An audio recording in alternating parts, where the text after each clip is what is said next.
Hi, ನಾನು Sandeep from tech in Kannada. ಎಲ್ರಿಗೂ ಇವತ್ತಿನ ಭಾನುವಾರದ ಟೆಕ್ ನ್ಯೂಸ್ಗೆ ಸ್ವಾಗತ. ಪ್ರತಿ ವಾರದಂತೆ ಈ ವಾರನೂ ಕೂಡ ಕೆಲವೊಂದು ಇಂಟ್ರೆಸ್ಟಿಂಗ್ ಟೆಕ್ ನ್ಯೂಸ್ ಎಲ್ಲ ಇರುವಂಥದ್ದು. ಇವತ್ತಿನ ಮೊದಲ ಟೆಕ್ ನ್ಯೂಸ್ ಬಂದ್ಬಿಟ್ಟು ಫೈನಲಿ ನಮ್ಮ ಭಾರತದ ಇಸ್ರೋ ಸಕ್ಸಸ್ಫುಲ್ ಆಗಿ ಚಂದ್ರಯಾನ 3 ಲಾಂಚ್ ಮಾಡಿದ್ದಾರೆ.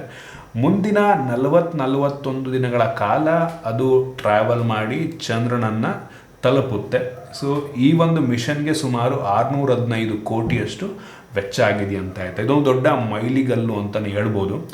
ಏನು ಲಾಂಚ್ ಮಾಡಿದರೆ ಅದು ಕಷ್ಟದ ಕೆಲಸ ಆಗಿರಲಿಲ್ಲ. ಚಂದ್ರನ ಮೇಲೆ ಸಾಫ್ಟ್ ಲ್ಯಾಂಡಿಂಗ್ ಮಾಡೋದಿದೆ ಅಲ್ವಾ, ಅದು ಬಿಗ್ಗೆಸ್ಟ್ ಟಾಸ್ಕು. ಕಳೆದ ಒಂದು ಚಂದ್ರಯಾನ 2 ಏನಿತ್ತು ಅದು ಫೇಲ್ ಆಗಿತ್ತು ಆಯಿತಾ. ಸೊ ಈ ಸಲ ಸಕ್ಸಸ್ ಆಗುತ್ತೆ ಅಂತ ಅಂದ್ಕೊಳ್ಳೋಣ. ಐ ಹೋಪ್ ಆಗುತ್ತೆ ಅಂತ. ಸೊ ಆಗಸ್ಟ್ 23-24ನೇ ತಾರೀಕು ಸಾಫ್ಟ್ ಲ್ಯಾಂಡಿಂಗ್ ಆಗುತ್ತೆ ಮೋಸ್ಟ್ಲಿ. ಸೊ ನೋಡೋಣ, ನಾನಂತೂ ಹೆವಿ ಎಕ್ಸೈಟ್ ಆಗಿದ್ದೀನಿ.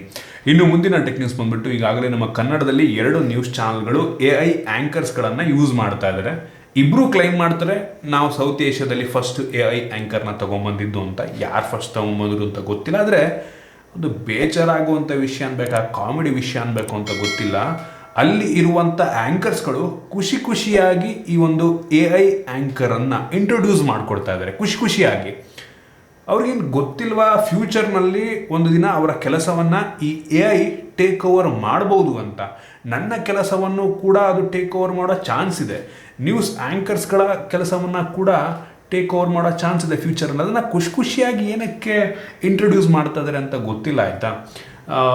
ಒಂದು ಚಾನಲ್ನವರು ಪರವಾಗಿಲ್ಲ, ಒಂದು ಲೆವೆಲ್ಗೆ ವಾಯ್ಸ್ ಎಲ್ಲ AI ಮುಖಾಂತರ ಬಿಲ್ಡ್ ಮಾಡಿ ಚೆನ್ನಾಗಿ ಮಾಡಿದ್ದಾರೆ. ಇನ್ನೊಬ್ಬರು ವಾಯ್ಸ್ ಓವರ್ ಆ್ಯಕ್ಚುಲಿ ನಿಜವಾದ ಮನುಷ್ಯರದೇ ಇದೆ, ಬರೀ ಫೇಸ್ ಮಾತ್ರ ಮೋಸ್ಟ್ಲಿ AI ಫೇಸ್ ಆಗಿರ್ಬೋದು. ನಂಗೆ ಅಷ್ಟೇ, ಅದನ್ನು ಯಾರು ಬೇಕಾದರೂ ಕ್ರಿಯೇಟ್ ಮಾಡ್ಬೋದು ಆಯಿತಾ.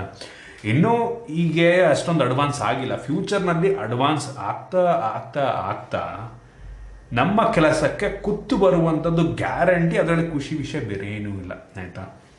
ಗೊತ್ತಿಲ್ಲ ಇನ್ನೂ ಏನೇನು ಕಾಣಬೇಕು ಅಂತ.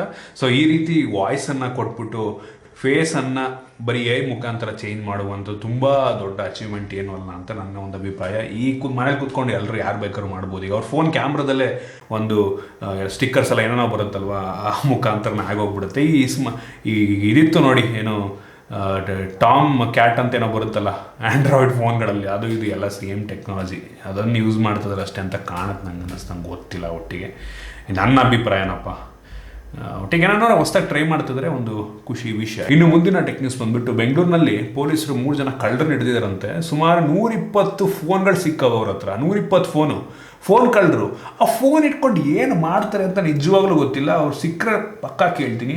ಅವ್ರು ಅದನ್ನು IMEI ನಂಬರ್ ಚೇಂಜ್ ಮಾಡಿ ಮತ್ತು ರೀಸೇಲ್ ಮಾಡ್ತಾರೆ ಅಥವಾ ಪಾರ್ಟ್ಗಳಿಗೆ ರೀಸೇಲ್ ಮಾಡ್ತಾರೋ ದೇವ್ರನೇ ಗೊತ್ತಿಲ್ಲ. ಒಟ್ಟಿಗೆ ಆ ಫೋನ್ ಇಟ್ಕೊಂಡು ಏನು ಮಾಡ್ತಾರೆ ಅಂತ ಗೊತ್ತಿಲ್ಲ. ಇವರು ತಿಳ್ಕೋಬೇಕು. ಸಿಕ್ಕರೆ ಪಕ್ಕಾ ಕೇಳ್ತೀನಿ. ನಿಮ್ಗೆ ಏನಾರು ಗೊತ್ತಿದ್ರೆ ಕಾಮೆಂಟ್ ಮಾಡ್ರಪ್ಪ. ಇನ್ನು ಮುಂದಿನ ಟೆಕ್ ನ್ಯೂಸ್ ಬಂದ್ಬಿಟ್ಟು ರಿಲಯನ್ಸ್ ಜಿಯೋದವರು ಈ ಡಾಟಾ ಬೂಸ್ಟರ್ ಹೊಸ 2 ಪ್ಯಾಕನ್ನು ಇಂಟ್ರೊಡ್ಯೂಸ್ ಮಾಡಿದ್ದಾರೆ. 19 ರೂಪಾಯಿ ಪ್ಯಾಕ್ ಇದೆ. 1.5 GB ಸಿಗುತ್ತೆ ನಿಮಗೆ ಆಯಿತಾ. ಆ್ಯಡ್ ಆನ್ ಅಂದರೆ ನಿಮ್ದು ಏನು ಎಕ್ಸಿಸ್ಟಿಂಗ್ ಪ್ಲ್ಯಾನ್ ಇದೆ ಆ ಒಂದು ವ್ಯಾಲಿಡಿಟಿಗೆ 1.5 GB ಆ್ಯಡ್ ಆಗುತ್ತೆ. ಇನ್ನೊಂದು 29 ರೂಪಾಯಿ ಪ್ಲ್ಯಾನ್ ಇದೆ, ಅದು 2.5 GB ಆ್ಯಡ್ ಆಗುತ್ತೆ. 60 ರೂಪಾಯಿ 120 ರೂಪಾಯಿ ಪ್ಲ್ಯಾನ್ ಕೂಡ ಇದೆ. 60ಕ್ಕೆ 6 GB ಅನ್ಕೋತೀನಿ, 120 ರೂಪಾಯಿಗೆ ಮೋಸ್ಟ್ಲಿ 12 GB ಅನ್ಕೋತೀನಿ. ಆ ಪ್ಲ್ಯಾನ್ ಕೂಡ ಇದೆ. ಅದ್ರ ಜೊತೆಗೆ 2 ಎಕ್ಸ್ಟ್ರಾ ಪ್ಲ್ಯಾನ್ ಆ್ಯಡ್ ಮಾಡಿದ್ದಾರೆ ಅಷ್ಟೇ. ಇನ್ನು ಮುಂದಿನ ಟೆಕ್ ನ್ಯೂಸ್ ಬಂದ್ಬಿಟ್ಟು ನಮ್ಮ ಭಾರತ ಸರ್ಕಾರ ಆನ್ಲೈನ್ ಗೇಮಿಂಗ್ನ ಮೇಲೆ ಇದೀಗ 28% GST ಹಾಕ್ತಾ ಇರುವಂಥದ್ದು.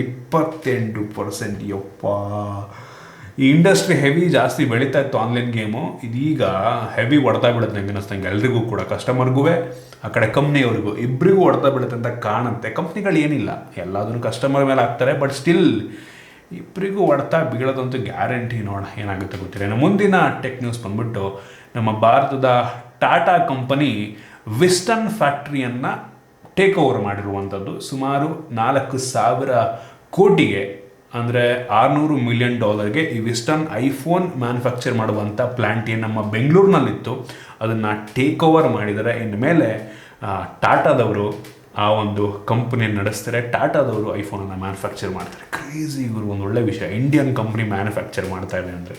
ಇನ್ನು ಮುಂದಿನ ಟೆಕ್ ನ್ಯೂಸ್ ಬಂದ್ಬಿಟ್ಟು ಆಪಲ್ನವರು ಫೋಲ್ಡಬಲ್ ಲ್ಯಾಪ್ಟಾಪನ್ನು ಲಾಂಚ್ ಮಾಡ್ತಾರೆ ಅಂತ 2026ನೇ ಇಸ್ವಿಯಲ್ಲಿ. ತುಂಬ ಜನ ಕನ್ಫ್ಯೂಸ್ ಆಗ್ಬೋದು, ಏನಪ್ಪ ಫೋಲ್ಡಬಲ್ ಲ್ಯಾಪ್ಟಾಪ್ ನಾವು ನಾರ್ಮಲ್ ಲ್ಯಾಪ್ಟಾಪನ್ನು ಫೋಲ್ಡ್ ಮಾಡ್ಬೋದಲ್ಲ, ಅದರಲ್ಲೇ ಸ್ಪೆಷಲ್ ಅಂತ.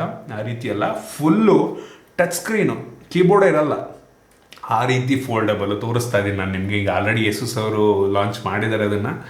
ಸಿಮಿಲರ್ ಮೋಸ್ಟ್ಲಿ ಡಿಸೈನ್ ಇರ್ಬೋದು ನಂಗೆ ಅನ್ನಿಸ್ತಂಗೆ ಲಾಂಚ್ ಮಾಡ್ತಾರೆ, ಪ್ರೋಟೋಟೈಪ್ ದೇವ್ರು ನನಗೆ ಗೊತ್ತಿಲ್ಲ. ಇನ್ನು ಮುಂದಿನ ಟೆಕ್ ನ್ಯೂಸ್ ಬಂದ್ಬಿಟ್ಟು ಎಲಾನ್ ಮಸ್ಕ್ ಒಂದು ಹೊಸ ಕಂಪ್ನಿ ಶುರು ಮಾಡಿದ್ದಾರೆ, XAI ಅಂತ. AI ಡೆವಲಪ್ಮೆಂಟಿಗೆ ಈ ಒಂದು ಕಂಪ್ನಿಯನ್ನು ಶುರು ಮಾಡಿದ್ದಾರೆ.